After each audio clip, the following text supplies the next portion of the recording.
ఇకపై మీకు ఇష్టమైన ఫేవరెట్ సీరియల్స్ యొక్క ఫుల్ ఎపిసోడ్స్ యూట్యూబ్లో అందుబాటులో ఉండవు.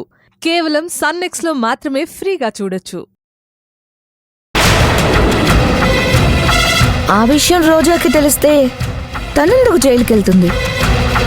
నిత్యని హత్య చేసిందని గట్టిగా అరిచి నా మీద ఎలిగేషన్ పెట్టేది కదా. మరి రోజాకి అంత కాన్ఫిడెన్స్ ఎక్కడి నుంచొచ్చింది? నిన్ను నష్టపరిచి నీ కలల్ని కుప్పకూల్చి నిన్ను బెదిరించి నీ గట్టి వార్నింగ్ ఇచ్చింది అంటే తన దగ్గర ఏదో ఉంది బేబీ. మనము కాస్త ఆలోచించాలి.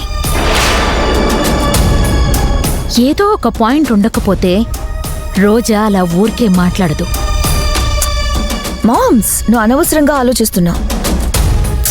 లేదు బేబీ, ఈ విషయంలో మనం జగదీష్ సలహా తీసుకోవాలి. మామ్స్, లైట్ తీసుకో. తనేదో షాక్లో ఏదేదో వాగుంటుంది. తన దగ్గరే ఉంటుంది దాని మొహం. లేదు బేబీ, నాకెందుకో డౌట్గా ఉంది.